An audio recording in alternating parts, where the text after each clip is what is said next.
My name is Steve Gilman, and for decades I've been helping brands engage with their audiences. On this podcast, we'll connect the dots in the fast-paced world of branding by talking with entrepreneurs, leaders, and marketers on the front lines of telling brand stories. Today we're talking with Judith Trumbo, CEO of Virginia Mennonite Retirement Community, about knowing your brand's differentiators, how to build community, and the importance of authenticity. Welcome to Brand Story. My name is Steve Gilman, and I'm your host, and today we are talking to Judith Trumbo, the president and CEO of VMRC, which is Virginia Mennonite Retirement Community here in the Shenandoah Valley. And Judith, I know about VMRC that it's really quite a community. It's almost like a small town. So how do you explain VMRC to people? So we are a retirement community, but I don't like that terminology, if you will. So I like to say that we are a community for persons who want to age well and live fully within the context of authentic, vibrant community.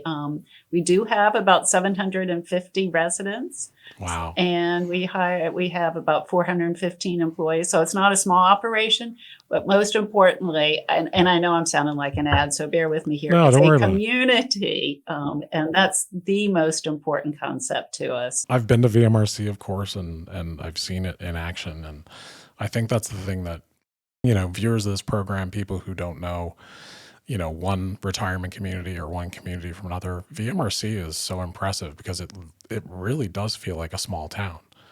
And you have all kinds of different living situations there, right?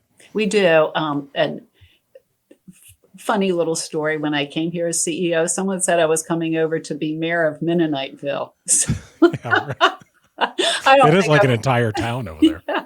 I won't claim that, but we do have, wellness activities and dining and of course, housing. But our desire is to be a place, and I realize with the pandemic that's been a little bit different, but that people can visit, experience, and live. So we say we're a destination hub for those who want to age well and vibrant, authentic community. And with our adjacency to EMU and walking distance to Food Lion, and access to the Forbes. With Forbes Center, this Harrisonburg, Shenandoah Valley, Steve, is just fabulous. Yeah, there's a lot for people to do. And the thing what struck me about VMRC, the many times I've experienced it, either visiting people or coming and talking to you or whatever the situation was, is that, a lot of people might have a preconceived notion about what a retirement community is and what they picture in their head.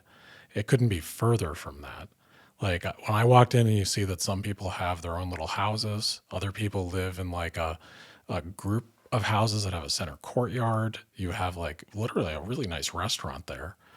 It's just a beautiful place. Well, we think so. So thanks for acknowledging it. And let me just add that we do a juried art exhibit every year. And the art comes from all over the country. And so that's getting ready to start the beginning of June, and we are so excited. We'll be up for a month in our Park Gables Art Gallery. So I don't know who your audience is, but we'd love to have you. You're going to have to sign up because of the pandemic, but go online and take a look too. So it's not just about living, it's about visiting experience, and art is a big portion of that. Yeah, I've attended that. It's a 6x6x30. Oh, isn't that show, fabulous? I think. Yeah, I love that. And Yeah. the art shows you all do, and the fact that a lot of the spaces are arranged around a huge gallery. You use that whole lobby as a gallery. Those art shows are beautiful. Well, this one is going to be exceptional. So plan to come sometime in the month of June, Steve, and buy something. I'll be there. I'll definitely buy. Well, you should see my house because every single show you have, I always end up buying a couple things, and my house is just crammed full of art now. It's just not the worst. It's really not the worst thing you can have happen to you. So you've had just a pretty incredible career, and I was fortunate enough to work with you at RMH, and you and I shared the experience of moving an entire hospital from its old 100-year-old home to a replacement facility. And now, Steve, we referred to that not as a replacement facility, but as our health and wellness campus. You're right. Thank you for correcting. So let's get the terminology apology. You corrected me then and you're correcting me now, and I appreciate that. No, you're great. Words are so important. That's one of the things I loved about working with you is that, like, if I didn't have it right, I was going to have it right soon. Yeah. Anyway, my apologies but I'm still in that mode. Yeah, I think that's wonderful. I mean, it was the hospital and health campus at RMH is phenomenal. Yeah. And the difference between, where the hospital was for 100 years and where it is now is amazing. But I don't think a lot of people know, we documented that entire move of, from trying to move all the patients and all the equipment and the whole thing safely. And you were in charge of that. Well, Steve, life is a team sport. And so we had so many people working on it. And as I recall, it was June 22nd of 2010. It was literally the longest day of the year. And it was so hot. So I was down in the, not basement, because we didn't call it that, the lower level, moving those carts. But yes, it was hugely successful because of the team effort. So thank you for being part of that. Oh, absolutely. I think that's the hottest I've ever been for the longest. It was the hottest day. And it was a day that started at like 3 a.m. and God knows when it ended. But, the success of that was amazing. And I know, it is a team sport, and the whole process leading up to it was just a ton of work. But I was always incredibly impressed with your leadership. On time, on budget, no one dies, no one cries. Yeah, that's phenomenal. The on time, on budget is pretty impressive, but the no one dies, no one cries is kind of important too. Yeah, no kidding. And you did it. And not we were me. There with you. We did. Well, you led it. You're modest, but you led it. And you were a very, very good leader. So, and I always really appreciated that, because it was one of those situations that even as someone that's a marketer, when the leadership is really good around something like that, you have a good story to tell. Well, one of the things that I'm really blessed is that senior leadership kind of stepped back and allowed us to do that, so that we were equipped to do that, but, people weren't kind of stirring the pot. That was nice. It was everyone was really respectful, and there was a ton of teamwork. So, and then you've gone on, and now you are president and the CEO of VMRC.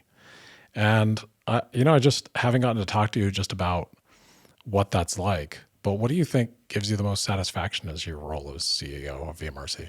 Well, I guess I'm going to come back to that community concept, because it's a community of hope, meaning, and growth for people to age well and live fully. And that's not just for residents, but that's for employees. But it truly is the relationships that emerge. And I think we've seen that even more this past year with the pandemic.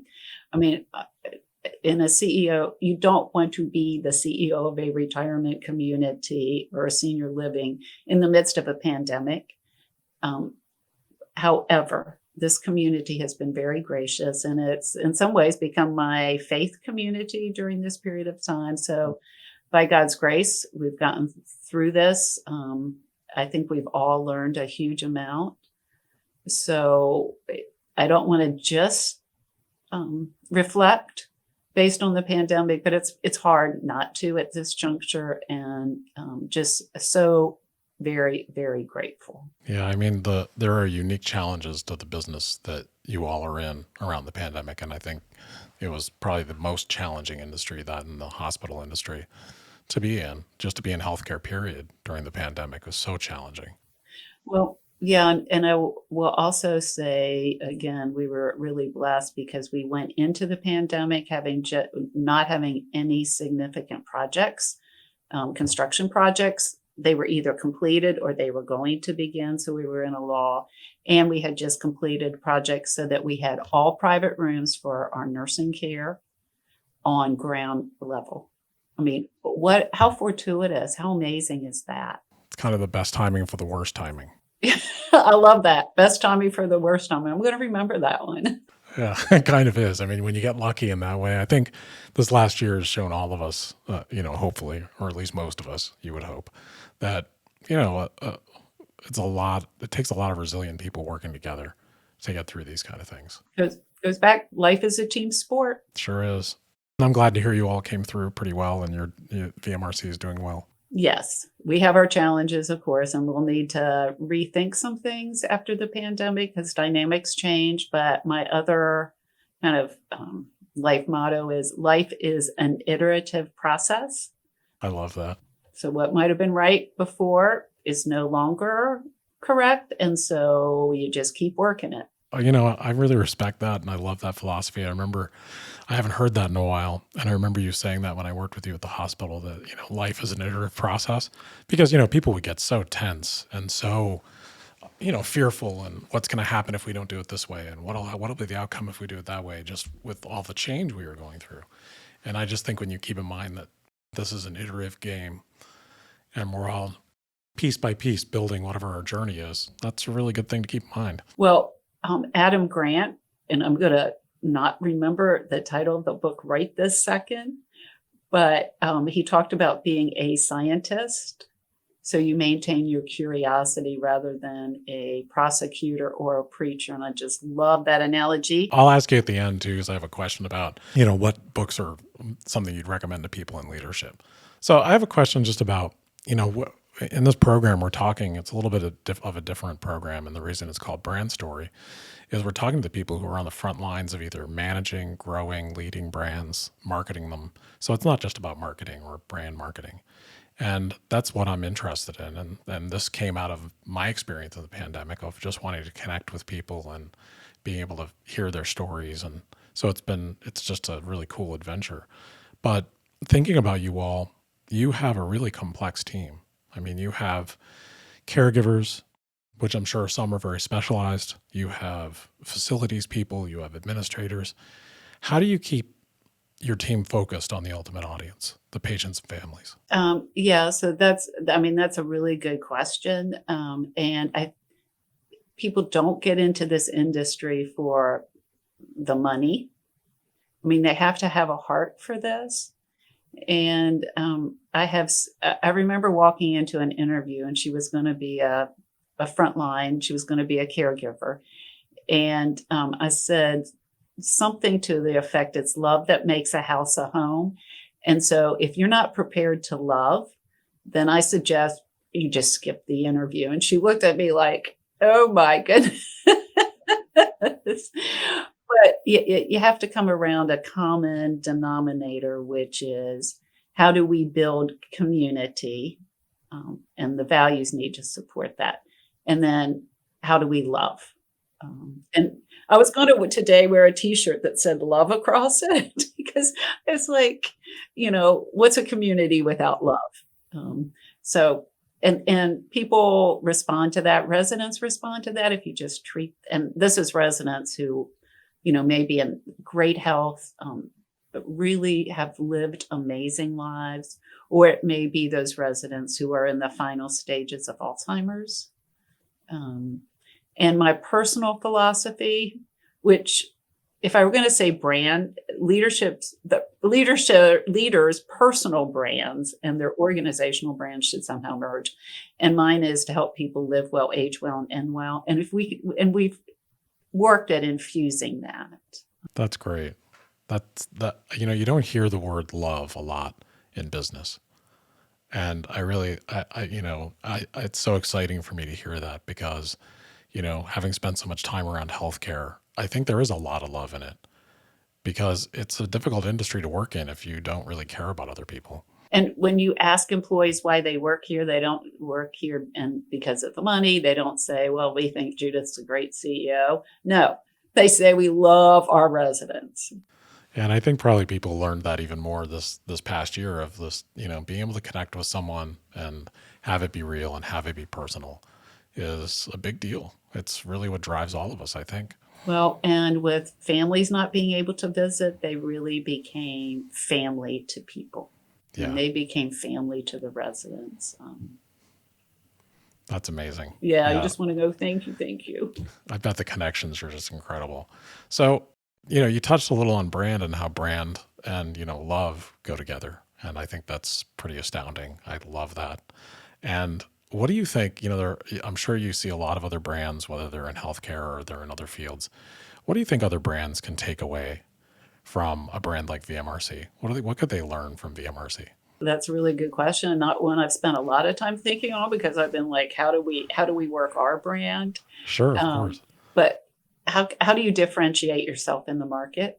So with 3 other retirement communities in this area, or with 3 retirement communities, all that are great, that are faith-based in this area, what makes VMRC unique? And I think every company organization that is successful says, what is our unique niche? And what differentiates us? And then how can we leverage that?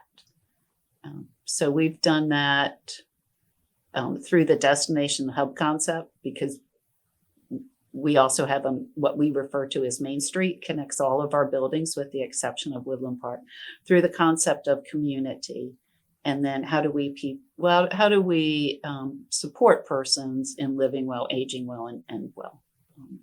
So every company has to kind of look at their core competencies and then say, how are we going to really magnify these? Yeah. And I think for you all, especially, and I talked to Carrie Willits about, hospital-based services and outpatient services. And I think the personal nature of what you all do lends itself to, very clear communication around your brand.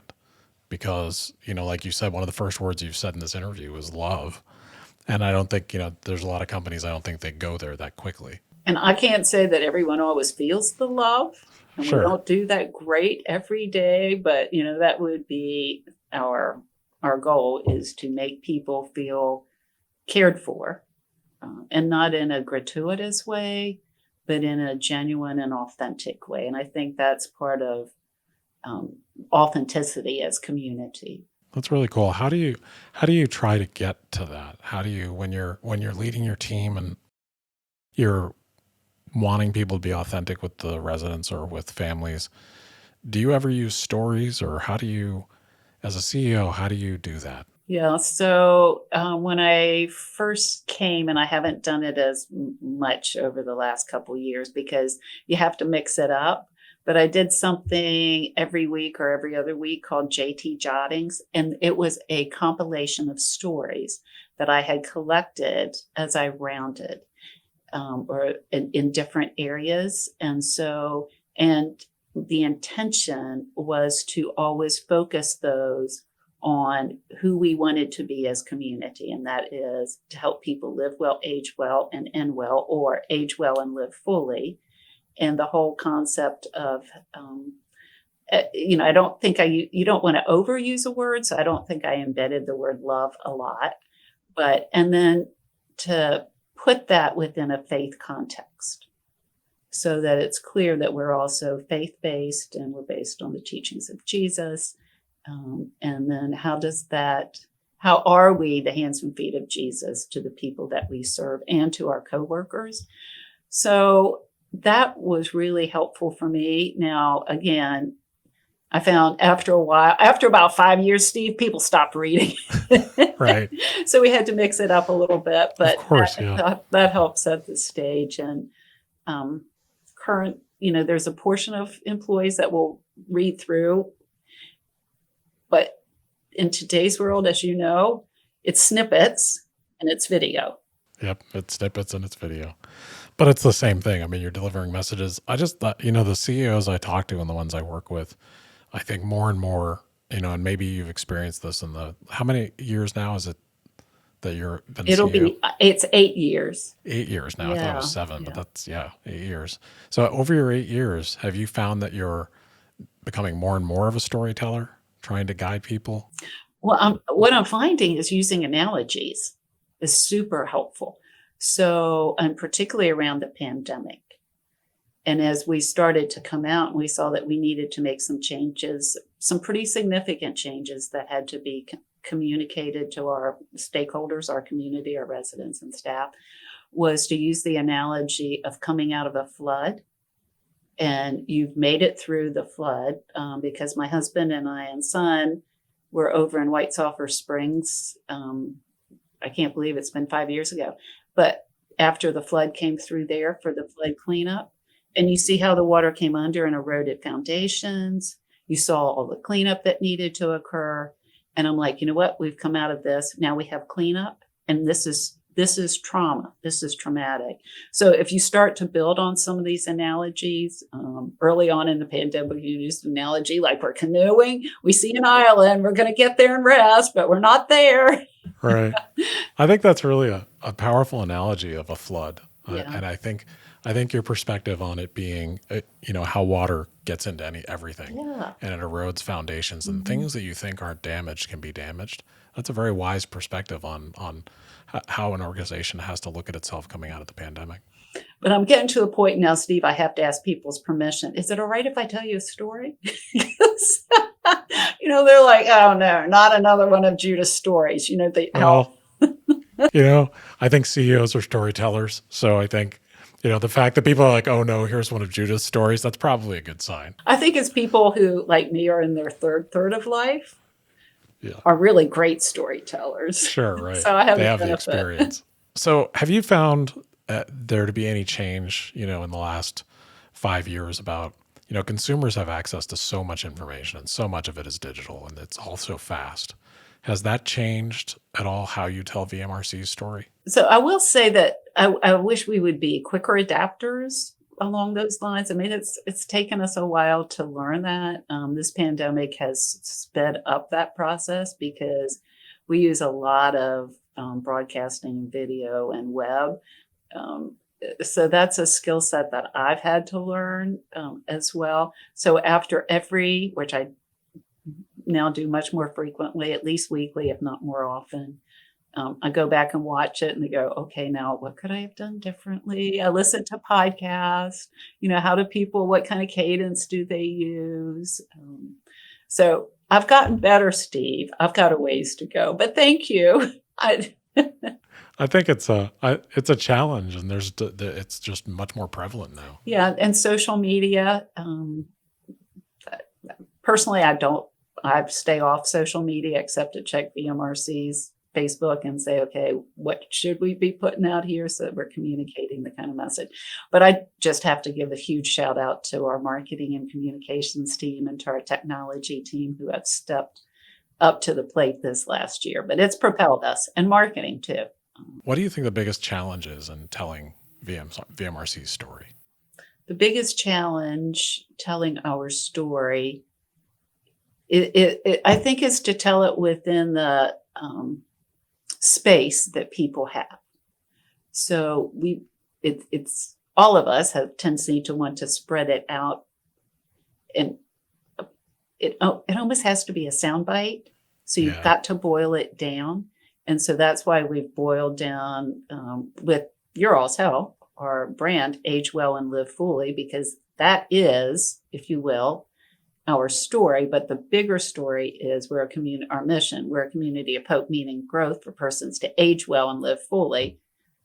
And then our vision is to be a destination hub for those who want to age well in vibrant, authentic community. So you start to get a theme there. But the other really cool story that VMRC has is the farm that we have. Yeah, I was going to ask about that. Okay, so can you tell us about that a little bit? Yeah, I'd love to, because I think it's just like that's what differentiates. I actually have two things that differentiate VMRC. Now, may I tell you a story? Yes, please.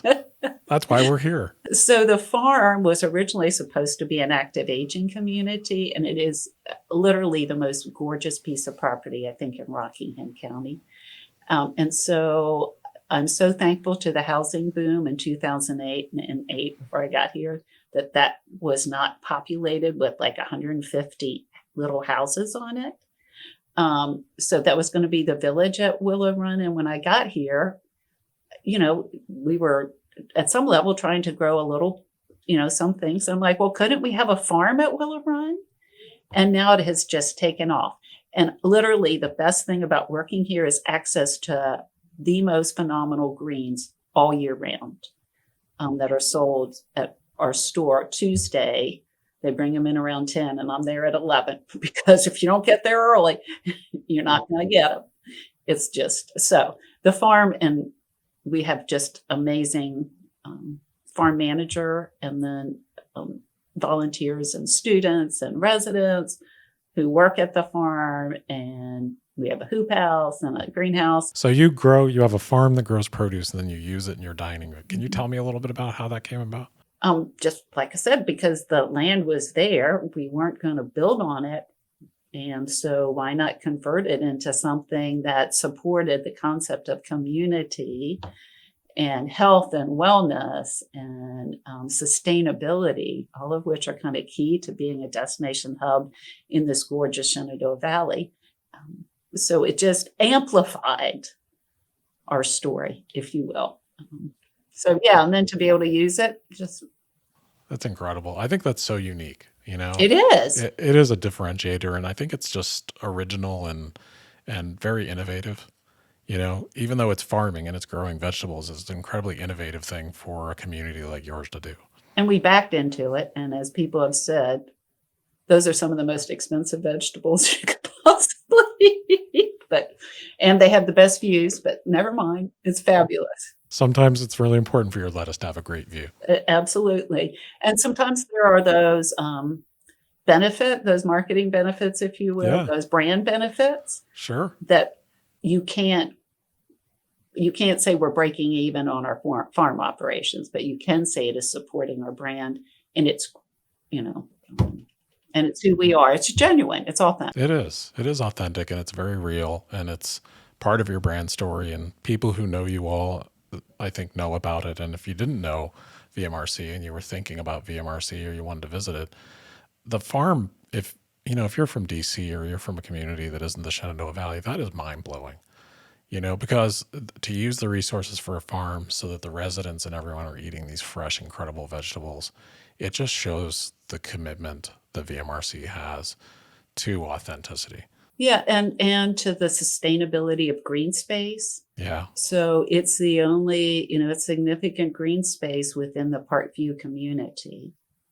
And part of our commitment is to being, that destination hub is to be part of community, even in the broader context. And certainly preserving that land and not putting a bunch of townhouses on it is great for everyone. And so there are walking, we put some walking trails on it. The cross-country team from the high school uses it. I think that there's a certain humanness to, letting the cross-country team use your property to run. It just is, it's actually putting your money where your mouth is as far as community. Oh, and now we have baby goats. Do you really? Yes. That's pretty cool. I'm just not everybody can say that. None of this is my idea. It's really somebody cool. Else's. No, I don't think a whole lot of communities like yours can say we have baby goats. I think that's pretty cool. You'll love this. We did goat yoga on the top of the hill. This was, I don't know, pre-pandemic, but anyway. That's great. I love that. I think VMRC has a really distinct personality if you go there and you visit. And where do you think that personality comes from? Bear with me. It has to start with the top. So if we can't develop a personality and a story and have good humor and good relationships, it ain't going to happen. But I think most importantly are the residents. So people come to VMRC because of how it feels. And they get a sense of community when they walk in and they observe. And it's interesting. They observe how employees interact and how residents interact. This was a couple years ago. We were sitting in the cafe and there was a prospective resident there. And she said, "Oh, the residents look so happy." And I looked at her and I said, "Well, you know who you really need to worry about? You really need to see if the employees are happy." Good for you. Because that's what's going to count. I could tell you other stories that are just really fun stories about how, well, all right, I'll do one and you can cut. Please if do. You don't like it. Okay. No, go for it. I mean, that's why we're here. I want to hear your stories. So again, in the cafe, and there's just this wonderful couple there. And I think maybe she had grown up in Singer's Glen or something.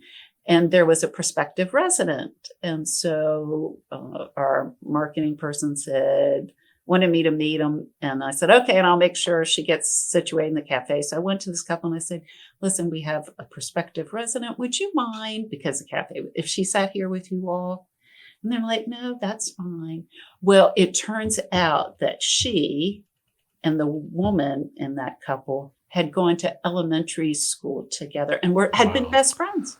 Oh my God. Is that, and this woman now lives, I don't know where she lived, but not locally. I mean, is that, and they were like in the cafe hugging each other, screaming. Oh, that's so sweet. Is that not? That is so sweet. I know. I was like, yeah, that's why I work here. Those are the kind of stories you have to tell. That's a great story. That makes it all worth it, I think. Now that's not an everyday story. No, but, sure. But even if it happens once, I mean, that's beautiful. Yep. That's really great. So what do you think? You've been a leader for a really long time. Since I've known you, you've been leading something. And what do you think has changed the most over the years about you as your role as a leader? Okay. And I'm not sure what's changed so much as my role, but I think, and again, as you get older, perhaps you get a little bit more reflective. Let me just say my appreciation and acknowledgement of self-awareness as a leader and how important that is. And generally that comes through making a lot of mistakes, through reflection, through contemplation, and for me, that's scripture as well. But being able to acknowledge, that's probably, there was something coming out here that I need to look at. So honestly, I did the Enneagram like this last year or two. Yeah. And it's been fascinating because it does give you a platform for self-awareness and to say, that shadow side showing itself. Right. And to be able to apologize, ask people to forgive you, and just say, you know what, my apologies. I didn't listen well. I jumped in. And you know how famous I am for ending people's sentences. So that one's been one you've been working on. And being a better listener. Those are just, because the most important thing for leaders is to be able to empower that's overused. That word is so overused.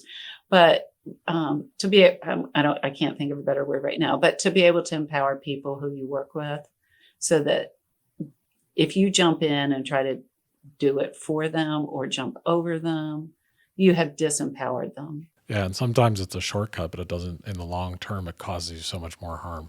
Yeah. And they're not going to tell you, they're not going to say, you just jumped over me. You just disempowered me, because they're not, they can't even put that into words, but they know how it feels. I think everyone knows how that feels. And I think, so what I hear you saying, and I think what I know about you, is that your growth as a leader is all about personal growth. I think that's fair to say. So I've done a lot of reading, and you have those trusted friends, those trusted colleagues, those people who have your back, you have theirs. Life's a team sport. It sure is. It's interesting because I talked to one of the people I interviewed was George Pace, and I just had such a great conversation with him.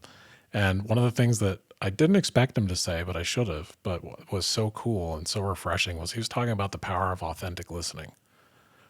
So almost what you're saying, and and it wasn't something he entered his early career with, but it's something he gained as he went forward. And I think I can relate to that too. When you can really listen to people and let them, fish instead of fishing for them, it's really powerful. Yeah. You have to hire people that are better than you and get out of their way. Absolutely. And encourage. Yep. Encourage and nurture. Mm-hmm. I being a leader myself, I think of the word nurture all the time, just because I think that's what it's about.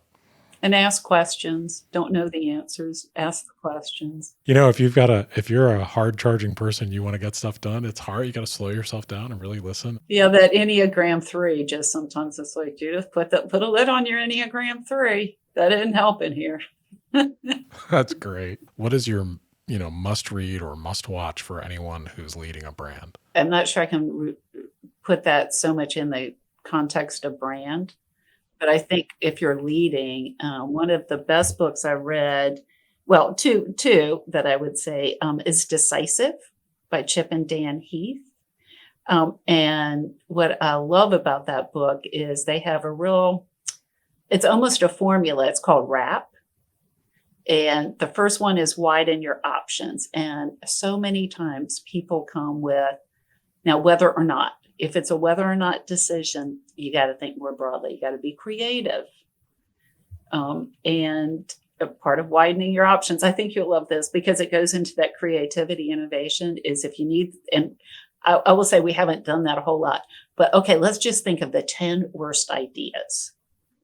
Because people, like, if they feel like they've got to come up with the best idea, they'll, they're not going to volunteer because is that the best you can do?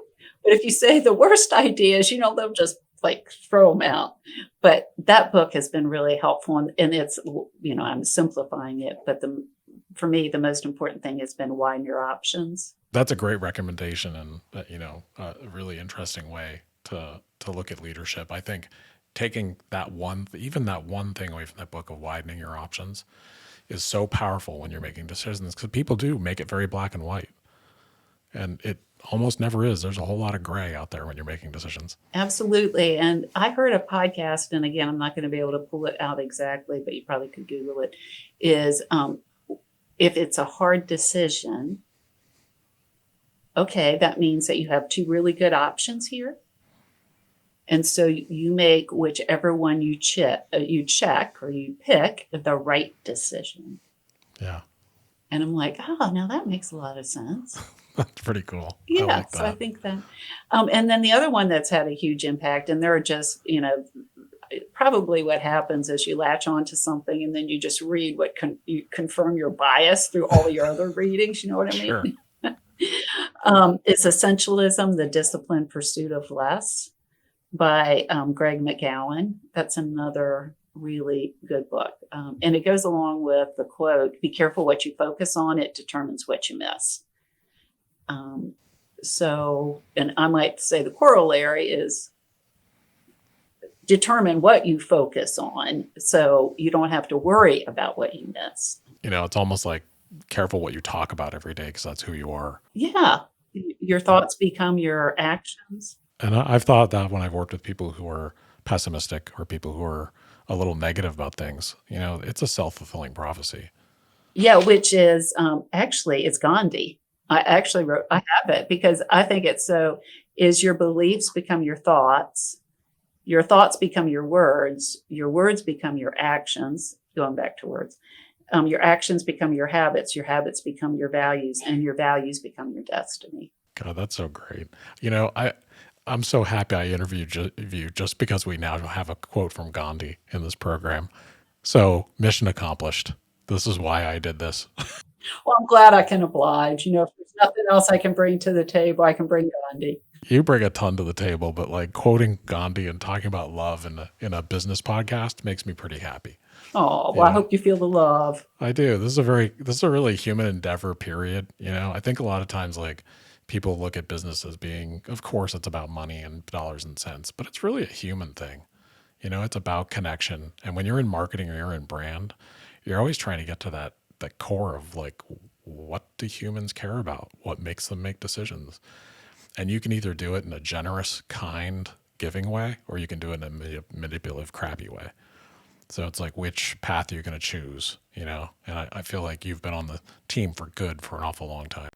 Well, I'm so glad you mentioned the word connections because that's really what it's about. What you're cultivating in it has to be an authentic way. People will sniff out if it's manipulative. So, and I found the title of the book from Adam Grant.